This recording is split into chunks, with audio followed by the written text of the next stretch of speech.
Lo que nos toca revisar hoy tiene que ver con el cuarto tema, el tema de enlace de datos. Si vemos o recordamos lo que ya hemos estado viendo, a nivel de la capa física tenemos las señales, es decir, los bits, cómo se transmiten, y en una capa intermedia hemos manejado algo que se llama control de acceso al medio, de qué forma podemos acceder al cable, al aire, dependiendo qué medio utilicemos. Hoy vamos a revisar la capa de enlace de datos. ¿Cuál es la idea? A nivel de capa física les decía que tenemos una serie de bits. ¿Cómo podemos darnos cuenta qué es qué? O sea, aparece un flujo de bits, ceros y unos. ¿Cómo se puede dar cuenta la máquina dónde empieza algo, dónde finaliza algo? ¿Qué es qué? ¿Qué opinan?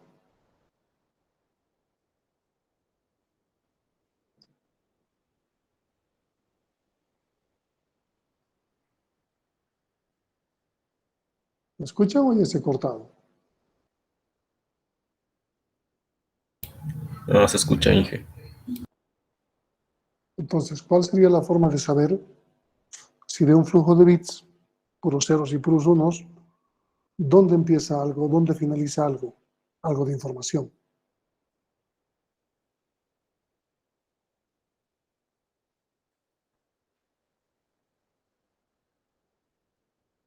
Habíamos dicho en la capa de acceso al medio que se maneja algo que se llama trama.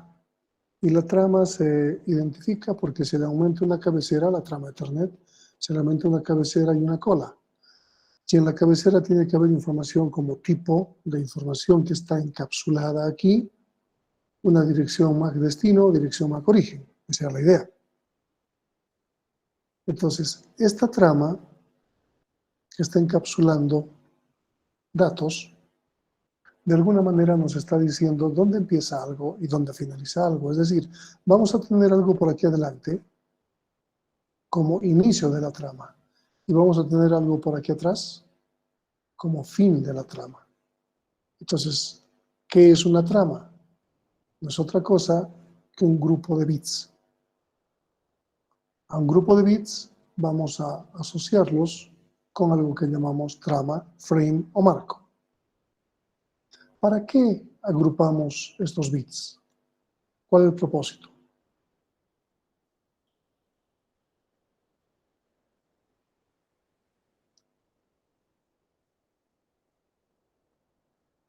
Bueno, ¿Idea? se envían las tramas, o sea, la información se envía por tramas porque si es muy grande la información, esto puede dificultar, digamos, en la capa física. Ya, las tramas pueden ser menores a 1500 o mayores a 1500 bytes, pero no importa eso, no importa el tamaño. ¿Cuál es la razón para crear tramas o agrupar los bits comunes que se presentan una información? ¿Cuál es la razón? Para verificar que la información es correcta. Exactamente. Es para realizar la comprobación de errores. Si ustedes se fijan, esta parte que dice cola de Ethernet, para nosotros va a ser útil, porque aquí va a viajar algún elemento que nos permita comprobar que todo esto está bien. Entonces, este elemento es algo adicional para verificar que todo esto esté bien. Y eso que está bien es una comprobación de errores. Ahora, existen correctores de errores o simplemente detectores de errores. En redes se utilizan detectores. Existen correctores que se utilizan en otras tecnologías, como televisión digital, por ejemplo, donde difícilmente se puede perder el tiempo en pedir que vuelvan a mandar. Así que lo que se hace es intentar corregir el error que se ha detectado. En el caso de las redes, no importa cuánto tarde, se va a pedir que vuelvan a mandar. Entonces, si detectamos un error en redes, pedimos que vuelvan a mandar la información. Retransmisión. Otro de los elementos importantes en el nivel de enlace es el control de flujo. ¿Qué implica el control de flujo? Tenemos dos computadoras, el host 1 y el host 2, y el host 1 está mandando un montón de información al host 2. y los recursos del host 2 se desbordan, se acaba la memoria física o los puertos de los buffers los buffers de los puertos del switch o de la tarjeta, no sé, se llena. Entonces el host 2 tiene que indicar al host 1 que deje de mandar, porque ya no puede procesar esa información. A eso le llamamos control de flujo.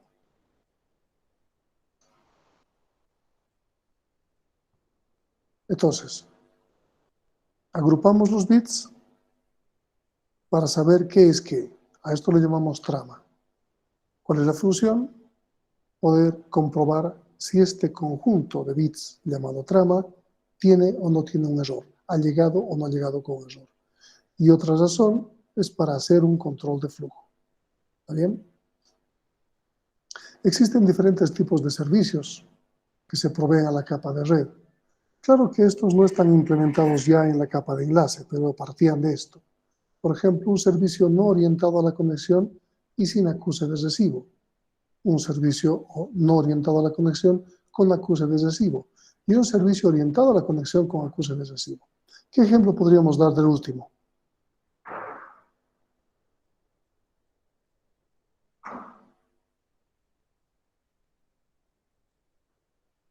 ¿Qué ejemplo podríamos dar del último?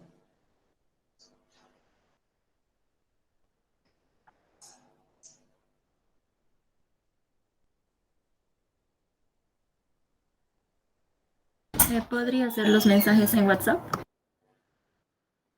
¿Ya?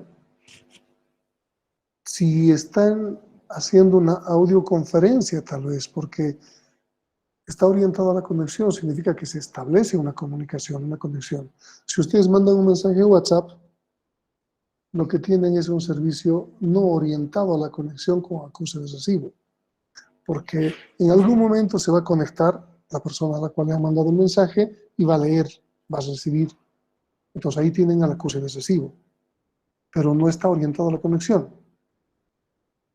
¿Cuál sería el ejemplo orientado a la conexión con acuse de recibo?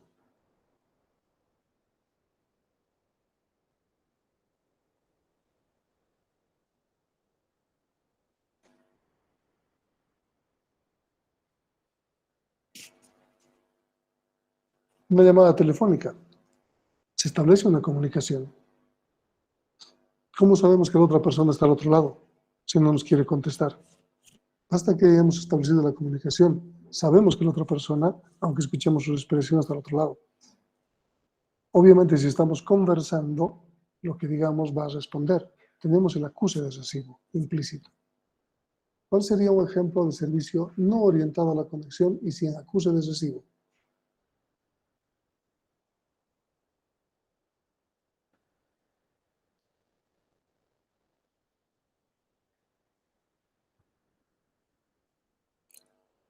¿Cuál es el ejemplo?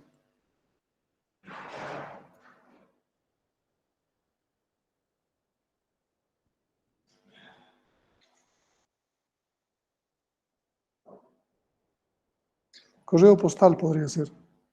Ya no se usa, pero si quisiéramos mandar algo a otro lugar, a otro país, y esa persona no utiliza tecnología como un celular, WhatsApp, Messenger ni correo electrónico, necesitamos mandarle una carta. Entonces, si mandamos la carta y le ponemos la dirección correcta, va a pasar una semana, 2 semanas y probablemente debería haber llegado la carta. Resulta que no recibimos un acuse de recibo, no recibimos una respuesta. Puede implicar que se ha perdido nuestra carta o puede implicar que simplemente no quieras responder. Eso es un servicio no orientado a la conexión sin acuse de recibo. Veamos la primera de las funciones de la capa de enlace. Framing o entramado. ¿De qué forma creamos tramas? ¿De qué forma agrupamos bits para que sean una trama? Existen múltiples algoritmos para hacerlo. El primero es un contador de bytes. ¿Qué implica un contador de bytes? Vamos a poner por didáctica que en vez de mandar bits estamos mandando bytes, es decir, múltiplos de 8. Pero no solamente eso, ya que son caracteres, no estamos mandando letras, estamos mandando números, para hacer más simple nuestra explicación. Entonces, el primer byte implica cuántos bytes son parte de la trama. Si el primero dice 5, a partir de ese contamos 1, 2, 3, 4, 5, y todo esto es la primera trama. Luego aparece un nuevo 5 y todo esto es la segunda trama. Aparece un 8 y todo esto es la tercera trama. Aparece un 8 y esta es la cuarta trama.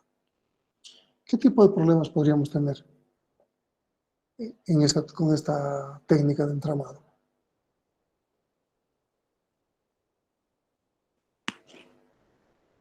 Que se repitan 2 5.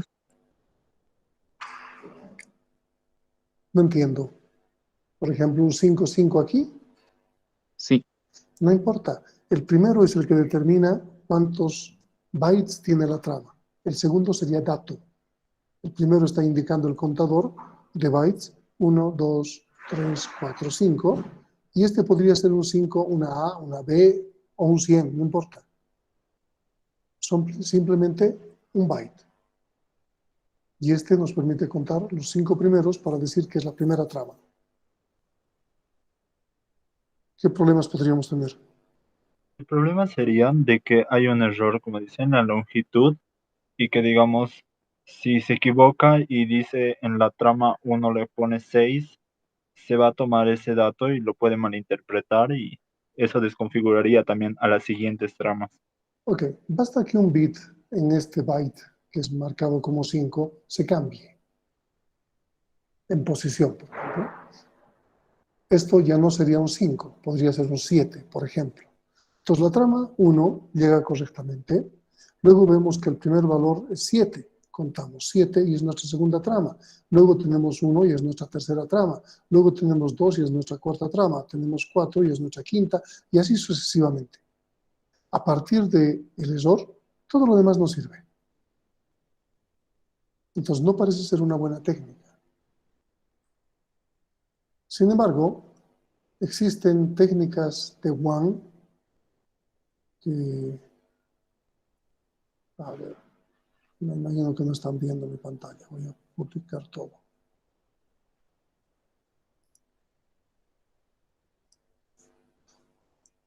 Ahora me imagino que se ve. ¿Está bien? ¿Se ve mi pizarra? Sí, Ok. ATM, que es una tecnología para Wang que utiliza Access. FramesLI utiliza Intel. Ya no deberían usar, son tecnologías antiguas, obsoletas. Ahora debería utilizarse más MPLS y otro tipo de tecnologías. ¿Está bien? ATM utiliza tramas a nivel de WAN de tamaño fijo. Entonces, el tamaño de las tramas de ATM son de 53 bytes.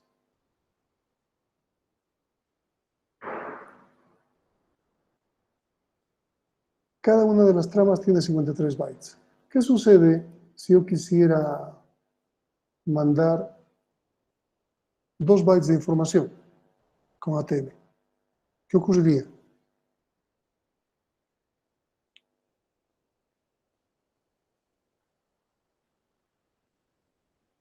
tomaría los 2 bytes de los 53 que le permite. Sí, pero ¿qué hago con lo demás? Se desperdicia la memoria. En realidad tengo que usar todo. Lo voy a rellenar con bits de basura, que no van a ser legibles. Y voy a utilizar los 2 bytes. Y tengo que mandar 53 bytes. Esta es mi primera trama. ¿Qué pasa si quiero mandar 54 bytes?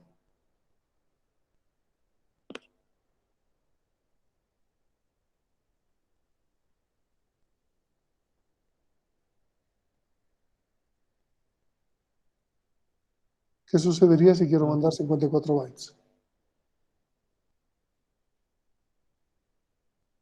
Va a ocupar toda una trama y un pequeñito espacio de la siguiente. Ok, aquí tengo 53 bytes y aquí tengo mis 54. Pero sin embargo, no puedo cortar mi trama. Así que la voy a rellenar con basura. Y todo esto va a ser mi segundo bloque de información. Así que en ATM se utilizan tramas de tamaño fijo, que es una variación del esquema que estamos viendo. Contador de bytes. Este contador de bytes en sí no funciona porque tenemos estos inconvenientes de valores que pueden cambiarse y nos van a provocar un error. Sin embargo, esa variación de un contador de bytes con número fijo, como ATM, sí funciona y todavía se usa. Veamos un segundo esquema para entramar. Se llama orientado al byte o byte de inicio o final. ¿Qué es un código ASCII? ¿Cuántos elementos tiene el código ASCII? ¿Alguna idea?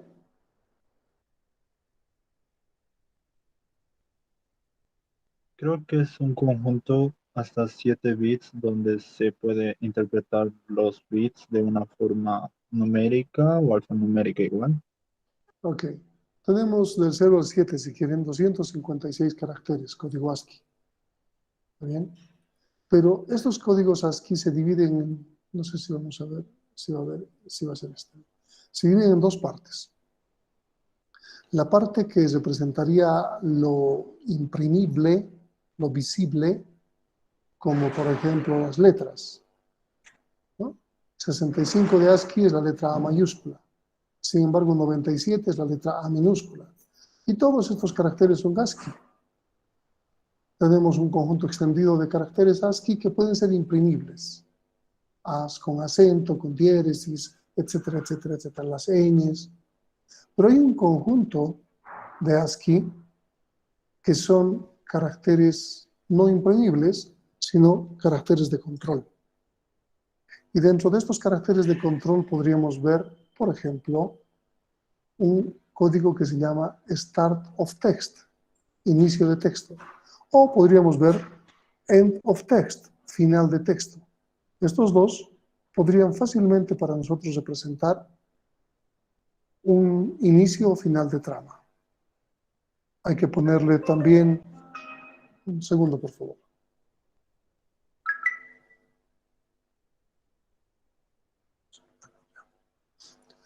Hay que también ponerle empeño a este otro carácter que se llama Data Link Escape.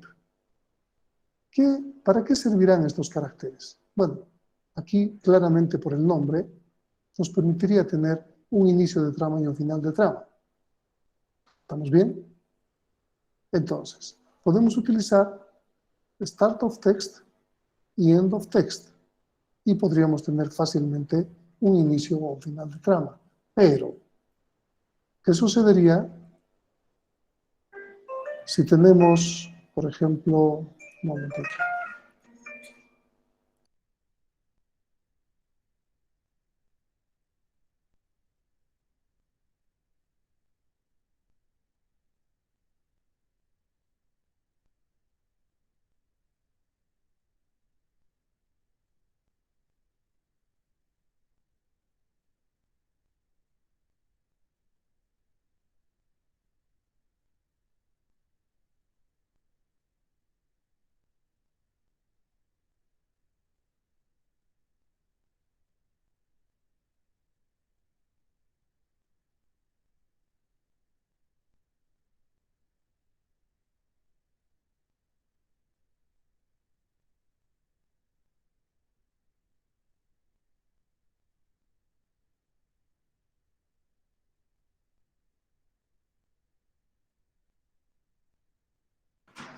Lo siento.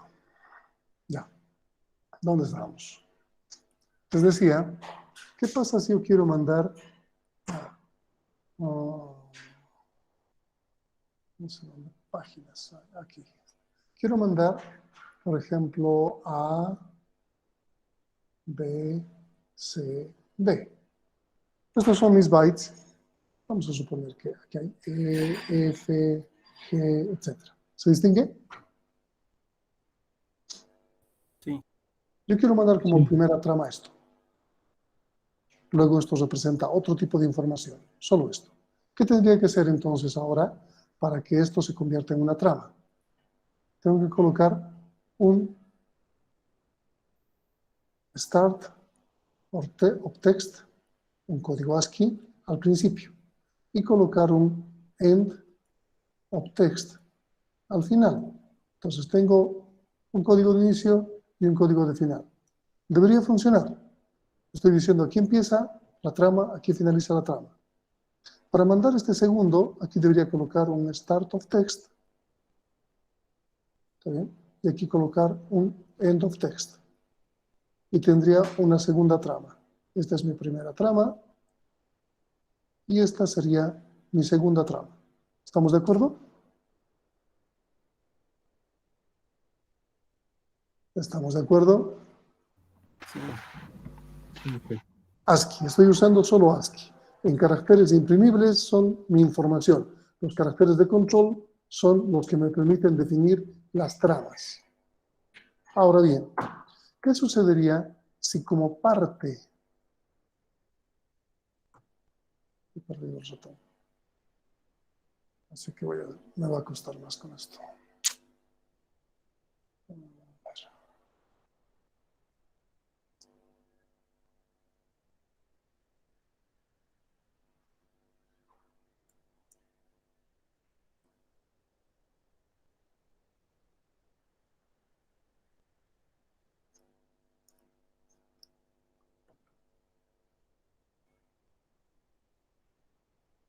Ahora sí. Como parte de la trama aparece un ETX. Yo quiero mandar un código de control. Aquí tengo C, D como parte de mi trama. Lo voy a poner en rojo para que distingamos. ¿Bien? Quiero mandar A, B, ETX, C, D. Eso es lo que quiero mandar. Entonces, si yo armo mi trama con un start text al principio y un end text al final, ¿qué va a suceder con el receptor? Va a leer start of text. Ok, empieza una trama. Y empezamos a revisarla. A, B, ETX. ¿Qué va a ocurrir?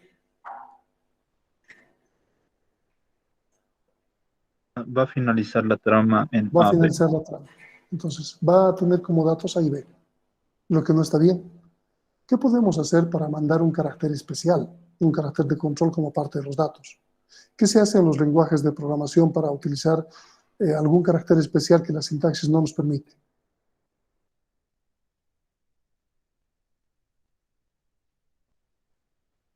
¿Qué se hace?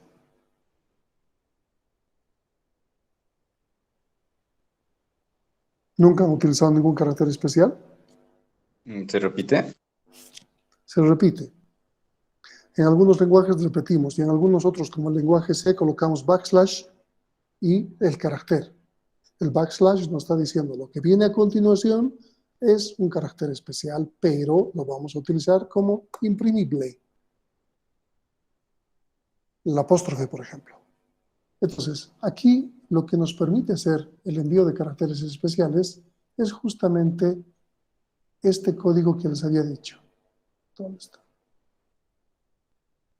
Data link escape. Este código. ¿Qué tengo que hacer entonces? Tengo que simplemente insertar un data link escape antes del carácter especial que yo tengo que mandar. Ahora bien, el receptor recibe start of text, inicia la trama, A, B, data link escape. A continuación yo necesito algún carácter especial. Perdón. He cometido un error. Está bien, tengo que mandar esto, ¿verdad? Entonces es un problema para mí, es un problema porque este código se puede repetir aquí. Para evitar que los códigos se malinterpreten, yo utilizo el data link escape, pero no lo voy a utilizar en los caracteres que quiero mandar. Lo voy a utilizar en los caracteres de control. De esta forma. Data link escape. Start of text. Y al finalizar, data link escape, end of text. ¿Qué ocurre entonces? El receptor lee data link escape. Lo que viene a continuación es un código de control. Start of text. Ok, inicio de texto. A, B, ETX, C, D. Data Link Escape, lo que viene a continuación es un control. End of text, final de texto. Mi trama con estos datos viaja. No tengo que hacer nada, porque estoy utilizando el Data Link Escape como control. Data Link Escape se utilizaba mucho cuando se tenía impresoras de cinta y no existía Windows. Entonces uno tenía que utilizar los caracteres ASCII para poder imprimir o para poder mandar distintos códigos de control a la impresora. Por ejemplo, podíamos mandar un CHR13 y hacíamos que la impresora avance el cabezal una línea. Podíamos mandar un salto de línea, un tabulador horizontal, un tabulador vertical, etcétera, etcétera, etcétera. Se manejaba todo con códigos de control, pero siempre antes se colocaba un CHR27, que era escape, un data link escape. El escape se utiliza para controlar códigos de control de dispositivos. Entonces, se coloca CHR27 más CHR13. ¿Qué estamos haciendo? A la impresora le estamos diciendo que presione, es como si estaría presionando Enter. Aparece el cabezal en una línea abajo. Para datos, en vez de escape, utilizamos data link escape. Y esto nos permite unirnos con otros códigos como start of text o end of text para lograr nuestro cometido. Entonces, de esta forma funciona. Pero, ¿qué ocurriría si yo quiero mandar A, B, DLE como dato, C y D? ¿Cómo tendría que mandar mi trama?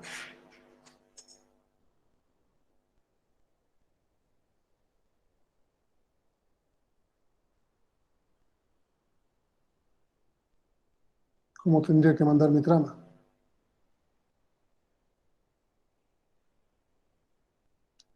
¿Se ha cortado o qué ha pasado? ¿Siguen ahí? ¿Por qué no responden? ¿Qué tengo que hacer para mandar eso?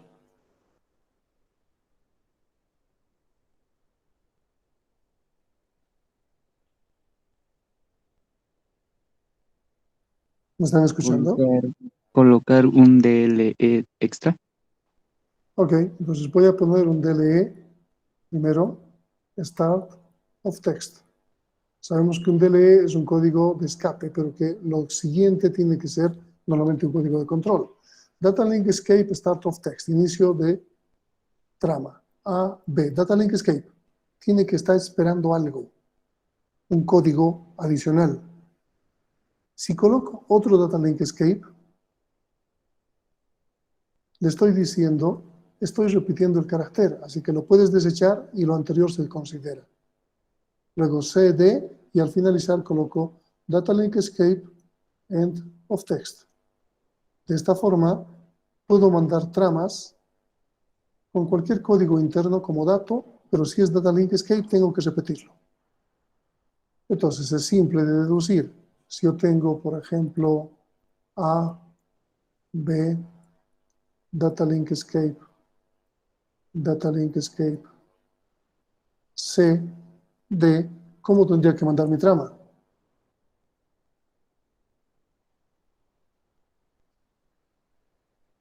Duplicando cada data link escape. 2 veces. Entonces aquí tengo Data Link Escape, Start of Text, y por cada uno de estos tendría que duplicar un Data Link Escape para que se deseche, otro Data Link Escape para que se deseche y pueda viajar esto como información. Y al finalizar coloco Data Link Escape, End of Text. Y de esa forma tengo mi trama. ¿Está claro? ¿Está claro? Sí, jefe. Ok, continuemos entonces. Ese es este método. Aquí tenemos el ejemplo. A, Data Link Escape B, Data Link Escape Start Text, a Data Link Escape se repite, B, Data Link Escape End of Text. Se desecha todo esto y al final tenemos tal y cual se ha mandado la información. El insertar un Data Link Escape se llama byte stuffing. Debe estar por ahí. Aquí está, byte stuffing. Así se llama el relleno de caracteres. ¿Está bien? Este método Creo que por aquí tengo una... no importa. Este método ya no se usa. El que se usa es este. Se llama orientado al bit o bit de inicio y final. El inconveniente del método anterior era que teníamos que tener múltiplos de 8, porque teníamos que mandar solamente caracteres. Pero la idea es mandar cualquier cantidad de bits, no necesariamente múltiplos de 8. Entonces, para esto voy a utilizar algo que se llama flag byte. En hexadecimal se lo escribiría así, pero en binario se escriben 2 ceros, o un 0, 6 unos, un 0. Esa es nuestra secuencia, flag byte o flag pattern, que nos dice aquí empieza y aquí finaliza. Deberíamos tener esto al principio y al final. ¿Está bien? Veamos un ejemplo.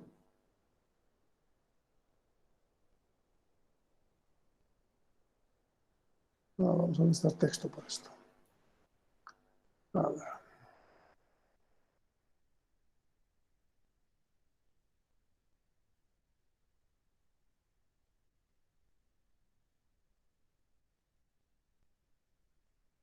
Vamos a suponer que tenemos que mandar esta cantidad de bits. Entonces, ¿qué tenemos que hacer? Colocar al principio un flag byte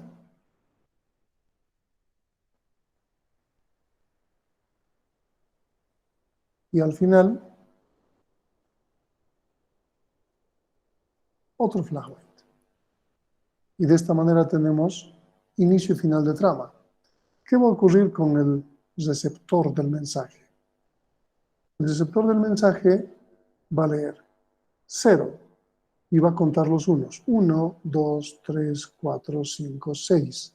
Va a esperar que sea un 0 para que sea un inicio o final de trama. 0 es inicio de trama. Todo lo que viene a continuación es la trama. 0, 1, 0, 1. Todo bien. 1, 2, 3, 4. No hay problema, 0.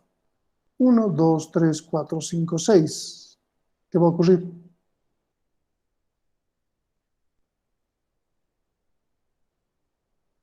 ¿Qué va a ocurrir? Lo toma como el final de la trama. Si el siguiente valor es un 0, y lo es, sería final de trama. Error. ¿Qué hacemos para arreglar? Si el método orientado a bytes tenía byte stuffing, este método tiene un bit stuffing. Entonces, lo que cuenta es cada 5 unos, 5, 3, 4, 5, aquí, inserta un 0. Otra vez aquí, 1, 2, 3, 4, 5, aquí, inserta un 0. Y no hay más. Entonces, ese bit stuffing nos asegura de que internamente se puede mandar cualquier combinación de bits sin que interfiera con la evaluación de que si es o no es final de trama o principio de trama. Volvemos. Este espacio no existe, obviamente. Yo lo he separado a propósito para mostrar el inicio y final de trama. Todo viene a continuación como un flujo de bits. Entonces, el receptor recibe 0, 1, 2, 3, 4, 5, 6. Espera que el siguiente sea un 0. Lo es. Inicio de trama. 0, 1, 0, 1, etcétera, etcétera, etcétera. 1, 2, 3, 4, 5. Recibe un 0. ¿Qué tiene que hacer?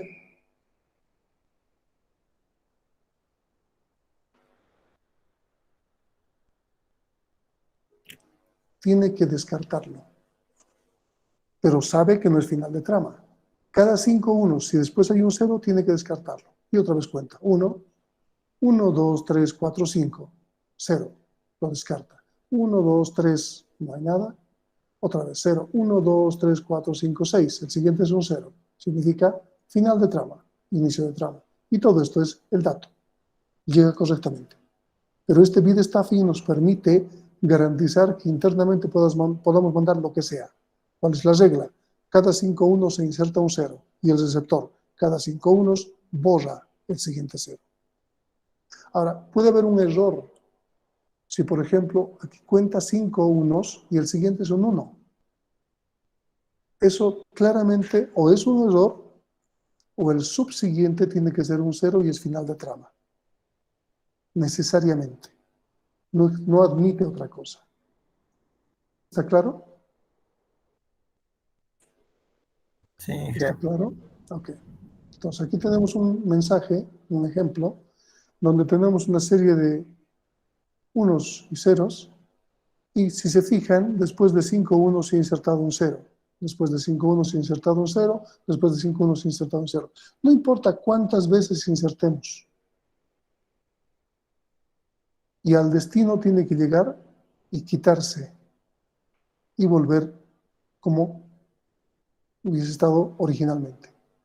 Entonces, todo el mensaje, independientemente del flag byte de inicio, como está aquí, y de final, internamente cada 5 unos tiene que haber un 0 para que el receptor lo quite.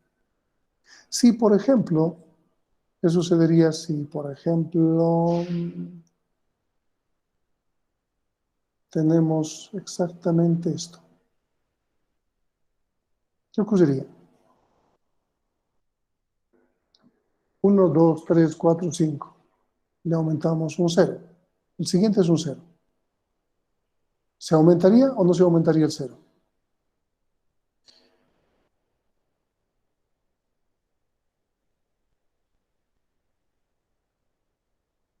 Sí se aumentaría.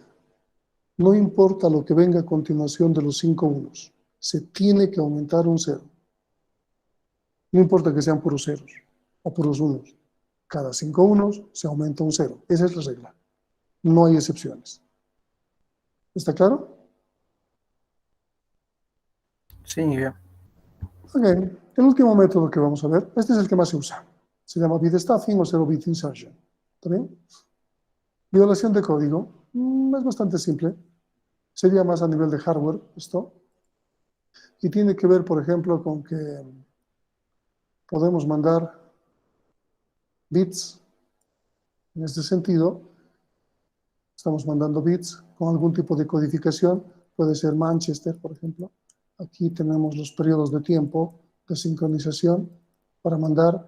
Y 0 voltios o menos 5 es el 0 digital. Y más 5 es el 1. ¿Está bien?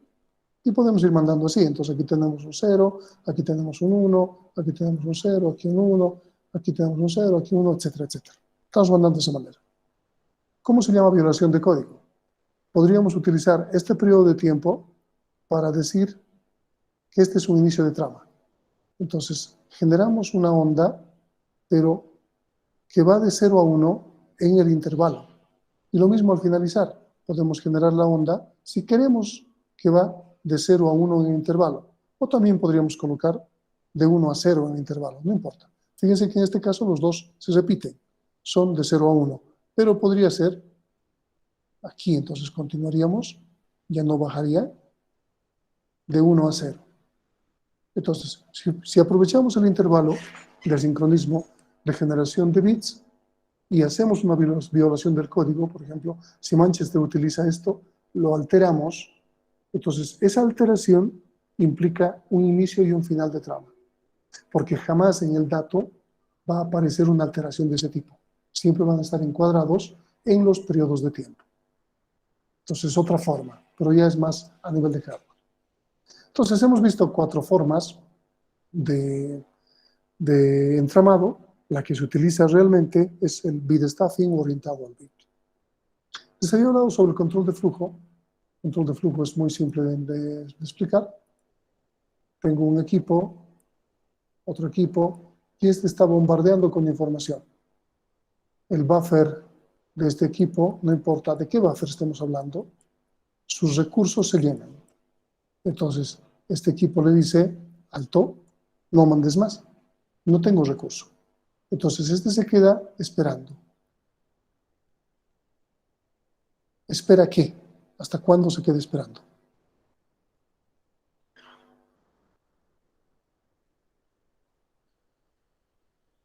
Hasta que este equipo le diga, adelante, puedes seguir mandando, ya tengo buffer vacío. Y puede seguir recibiendo hasta que se llene su buffer. Esa es la idea del control de flujo. ¿Está bien? Habíamos visto que entramamos, o sea, creamos grupos de tramas con un propósito, controlar errores. Existe mucha bibliografía que tiene que ver con la teoría de la codificación, porque vamos a hablar de codificación y decodificación en este punto. A Hamming se le atribuye haber utilizado por primera vez la palabra code word o palabra codificada. ¿Qué es un code word? Primero, ¿cómo haríamos nosotros? ¿Cómo haríamos para, por ejemplo, queremos mandar esta información? Un equipo A necesita mandar esta información y el equipo B va a recibirla. ¿Estamos bien? El equipo A manda, la genera y B la recibe. ¿Cómo sabe B que esto está correcto?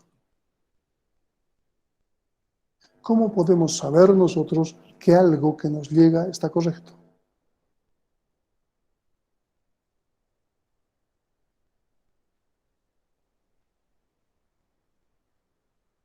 Vamos, piensen. A ha mandado esta información, B la recibe. ¿Cómo sabe B que es correcto? Para procesarlo.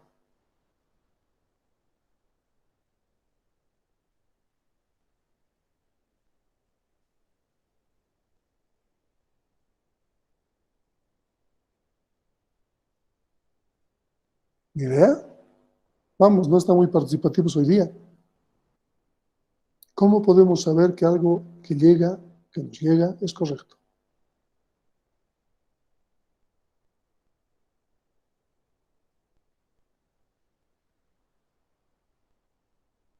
Duplicando su trama. Ok, entonces lo que puedo hacer es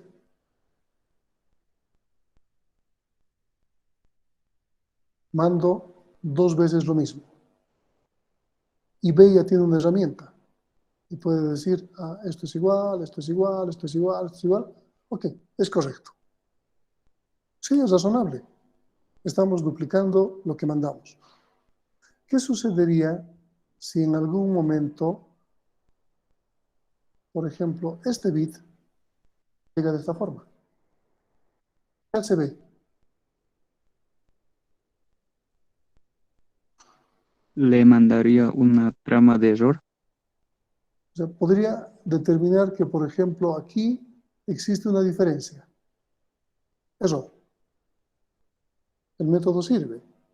Si algo se altera, los dos no son iguales, detectamos error. No nos interesa qué va a hacer luego. Simplemente estamos en la idea de detectar errores. Entonces, el mandar 2 veces la información podría ser un mecanismo interesante para detectar errores. ¿Están de acuerdo? Sí. ¿Están de acuerdo? Ok. Entonces, si mandamos 2 veces, vamos a borrar todo lo demás. Si mandamos 2 veces esta información, esto es mi dato real. ¿Cómo le llamaría esto?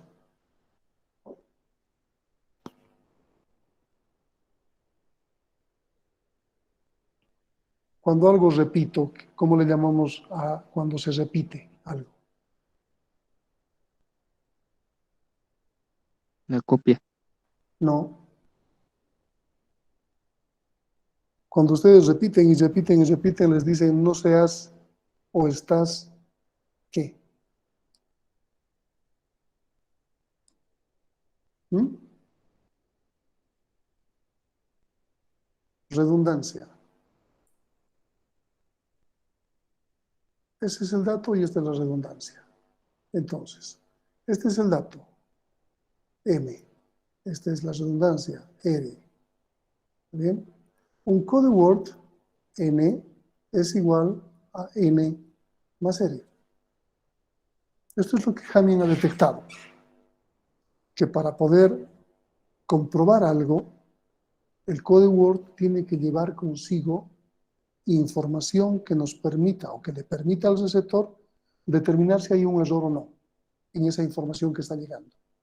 Entonces, en nuestro caso sería M más R, donde nuestra R es prácticamente una copia de nuestro dato. El peor de los casos, el peor escenario, que tengo que duplicar. ¿Por qué el peor escenario? Porque utilizaría la mitad de mi canal. Si todo lo que tengo que mandar tengo que duplicarlo, estaría utilizando prácticamente la mitad de mi canal. ¿Dónde van las velocidades, la velocidad de propagación, de transferencia, etcétera, etcétera? Se va al suelo.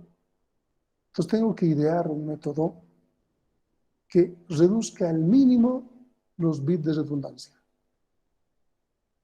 tal que mi code Word que viaja lleve información de redundancia que me permita determinar si mis datos son correctos, pero con la menor carga posible. ¿Está claro eso? ¿Está claro?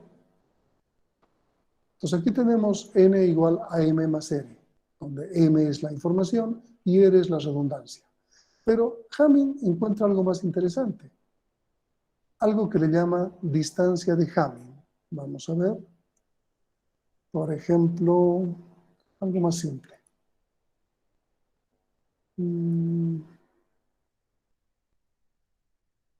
Esto es el dato y aquí tengo la redundancia. ¿Está bien?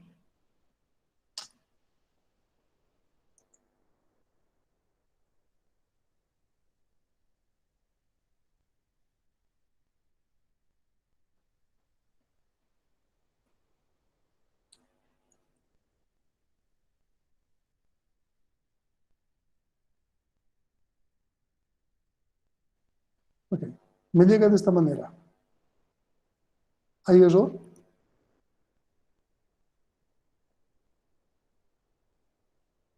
Sí, ¿Cuántos errores se encuentran?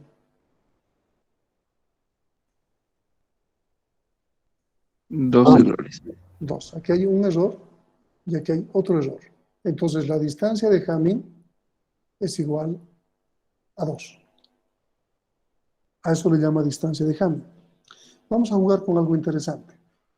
Vamos a suponer que la distancia de Hamming es, a ver, 5. 5. Entonces, hay 5 errores. Hamming dice que tengo D más 1 para detectar y tengo 2D más 1 para corregir. ¿Cuánto sería D?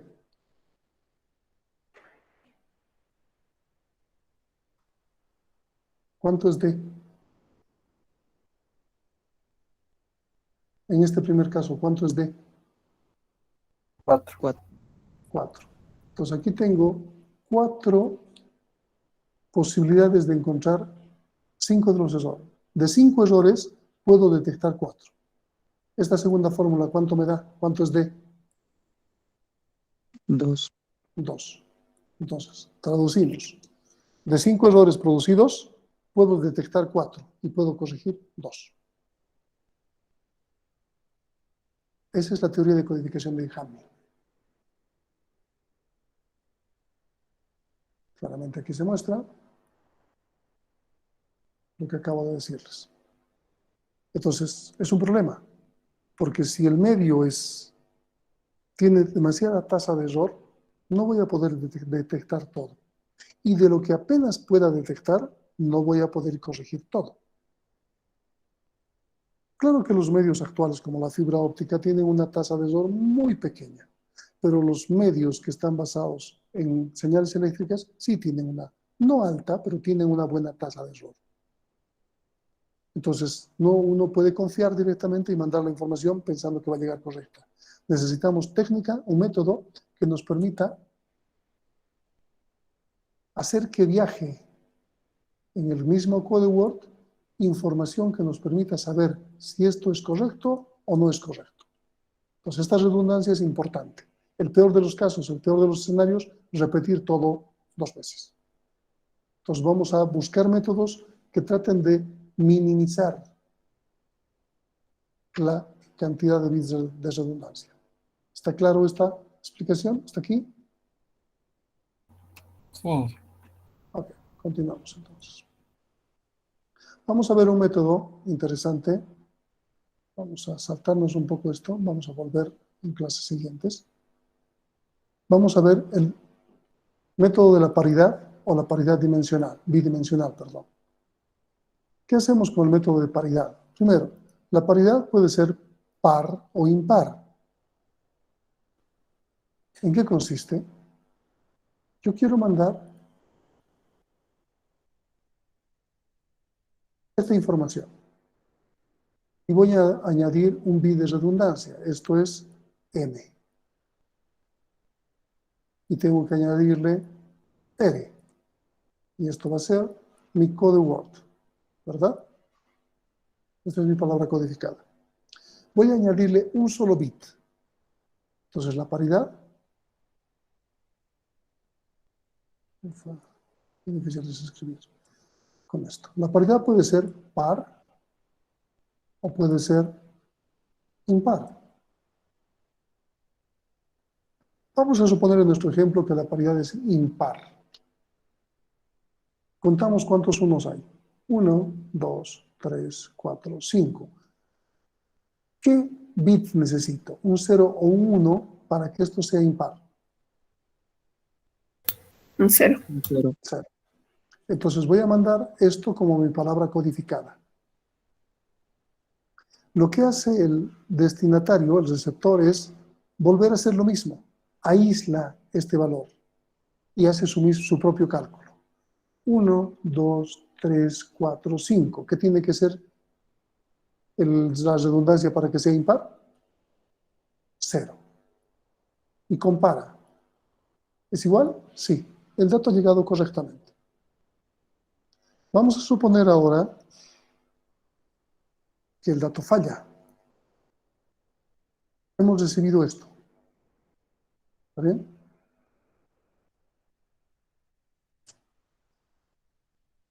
Hemos recibido esto. Entonces, ¿qué hace el receptor? Estamos aquí otra vez. ¿Qué hace el receptor? Cuenta. 1, 2, 3, 4. ¿Qué nos falta para que sea par? Perdón, impar. 1. ¿1 es igual a 0? No. Error. Acabamos de, con un bit de paridad, detectar errores.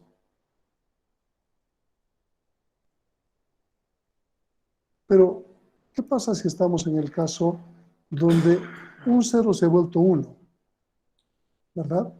Y hacemos que un 0 se vuelva, perdón, un 1 se vuelva 0. Nos llega de esta forma. Analicemos.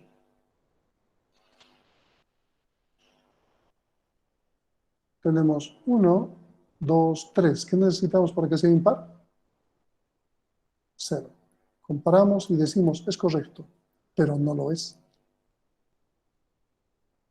Entonces, era muy pretencioso pensar que con un bit de redundancia podíamos detectar errores a cualquier nivel. Veamos si mejoramos el método. Vamos a utilizar, por ejemplo, 1, 2, 3, 4, 8.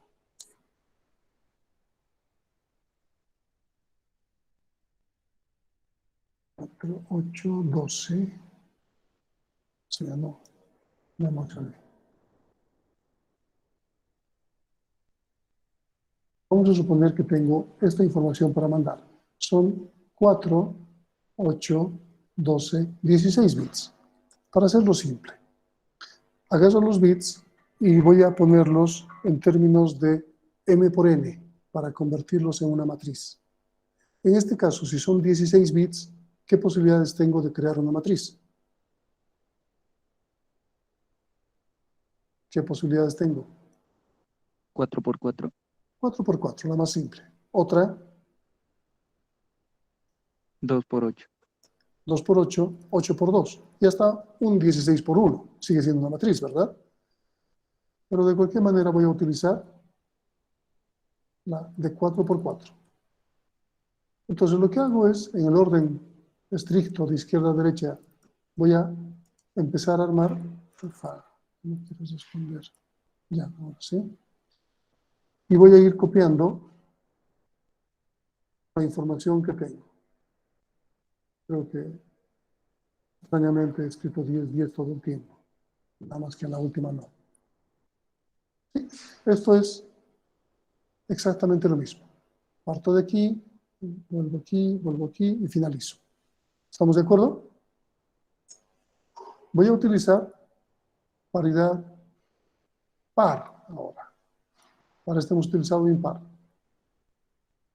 Voy a utilizar par para esta otra. ¿Qué hago? Entonces, cuento. 1, 2. ¿Qué necesito para que sea par? Esta fila. 0, 0. 1, 2, 0. 1, 2, 0. Y esta, 1, 1. Hago lo mismo verticalmente. Aquí tengo 1, 2, 3, 4. ¿Qué necesito para que sea par? 0, 0. Aquí tengo puros ceros. ¿Qué necesito para que sea par? 0. Aquí tengo 1, 2, 3. ¿Qué necesito para que sea par? 1. 1. Y aquí tengo puros ceros. Acabo de generar mi bit de redundancia. ¿Cómo se reflejaría esto en mi code Word? Mi code Word sería 10, 10, 10, 10, 10, 10, 10, y el último era 1000. Luego tomo en cuenta, si quiero, bueno, me pongo de acuerdo, puedo tomar primero la fila, el horizontal, 0, 0, 10, y luego el vertical, 0, 0, 0, 1. Y este sería mi code Word que viaja, donde estos 8 bits son mis bits de redundancia, que acabo de generarlos. He codificado. El decodificador va a recibir esto, el receptor. Perdón. Va a recibir esto y tiene que decodificar. Sabe muy bien cuántos bits le han mandado. Le han mandado 4x4. Entonces agarra los 16 primeros y los ordena en una matriz. Agarra los 8 siguientes, que son m más n. Si bien la matriz es m por n, la redundancia va a ser m más n. 4 más 4, 8. Y los ordena de acuerdo al orden que se han puesto de acuerdo con el transmisor. Y va a ordenarlos de esta forma. Y hace su propio cálculo. Entonces, 1, 1, que necesita 0. Que necesita 0, 0, 1. Y aquí necesita 0, 0, 1, 0. Correcto, ha llegado bien, porque puede comparar los bits de redundancia con los que acaba de calcular el mismo. Veamos, provoquemos errores. Por ejemplo, veamos que este 1 ha llegado como 0. ¿Está bien? El de arriba estamos tratando de hacerlo. Aquí tenemos el original, entonces aquí ha llegado de esa forma. Para comprobar, agarra 1. ¿Qué necesitamos para que sea par? Esta fila. 1. 1. Aquí 0, aquí 0, aquí 1. Ahora, a nivel de columnas, aquí necesitamos 0, 0. En esta columna tenemos 2, 0 y 0. ¿Dónde se ha producido el error?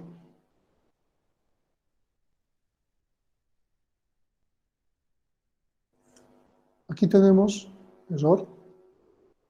Este está bien, este está bien, este está bien. Aquí tenemos está bien, error y está bien. Entonces, ¿qué tenemos?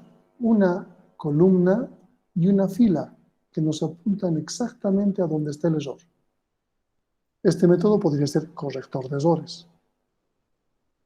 Cambiamos ese 0 por un 1 y asunto arreglado. Estamos cruzando la fila con la columna. ¿Está bien? ¿Alguna duda?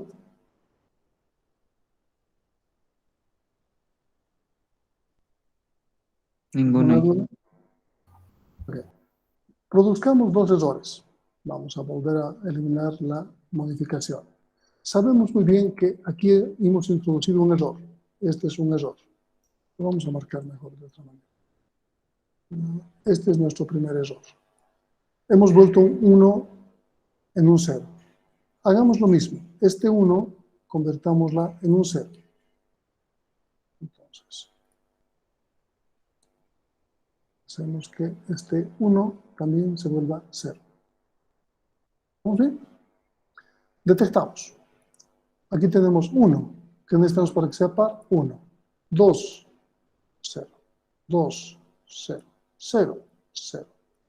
A nivel de columnas, 3, 1. 0, 0. 1, 2, 0. 0, 0 y 0. ¿Dónde hemos encontrado el error? Aquí está con error, aquí está con error, aquí tenemos también un error y en esta otra. Tenemos 2 filas, 2 columnas con error. Si las cruzamos, no tenemos opción a corregir, porque tendríamos 4 posibilidades de los 2 errores generados. Son 2 filas, 2 columnas. Al cruzarse, se hacen 4 valores. Pero solo 2 errores se han producido. Entonces ya no podríamos corregir, pero sí podemos detectar.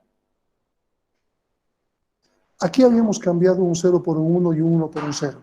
Hagamos lo mismo aquí. Entonces, volvemos a tomar en cuenta ese error, pero vamos a borrar, no vamos a tomar en cuenta este. Aquí un 1 nos vuelve un 0. Entonces, un 0 volvamos un 1. ¿De dónde quieren volverlo? Díganme fila columna. Un 0 tiene que volverse 1.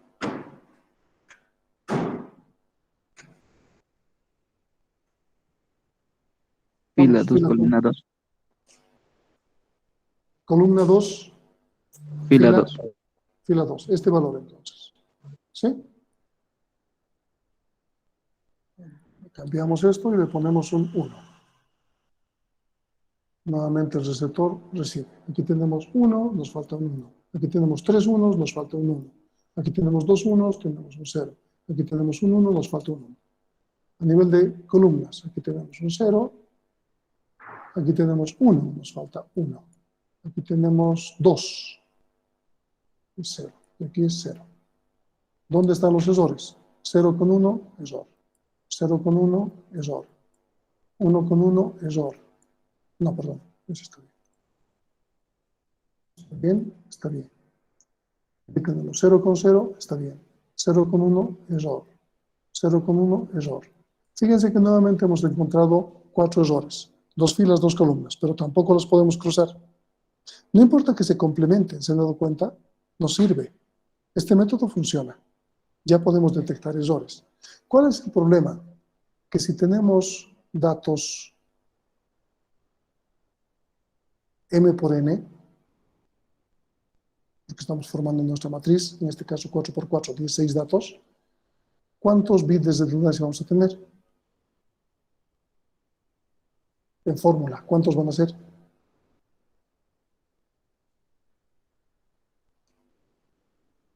¿Cuántos van a ser? M más N, Inge. M más n. Entonces, cuando tenemos muchos datos, este método no nos sirve. Vamos a suponer que tenemos 1500 bytes. 1500 por 8. O, para hacerlo simple, 100%, una matriz de 100%. ¿Cuánto de datos nos da eso?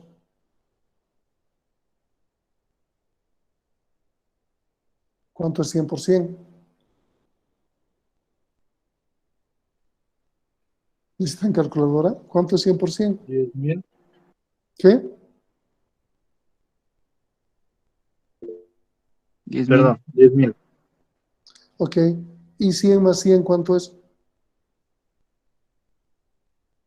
200.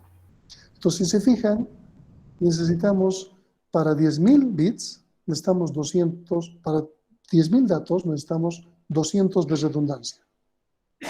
No parece mucho si hablamos en términos de proporcionalidad, pero la idea de los métodos de detección de errores es tratar de reducir al mínimo los bits de redundancia. Entonces, este método funciona, es mucho mejor que este anterior. Sin embargo, todavía es grande la cantidad de bits de redundancia que necesitamos. ¿Está claro? ¿Está claro? Sí, Inge. Ok. Para no llenar demasiado, vamos a dejar para el día de mañana el código que Hamming ha inventado para detectar o corregir errores. Es más interesante. Y luego, si nos alcanza el tiempo, vamos a hacer el código que sí se usa actualmente. Y es el que se llama de redundancia cíclica, CRC. ¿Ok? Eso nos queda para mañana. Voy a dejar de grabar. No sé si tienen alguna duda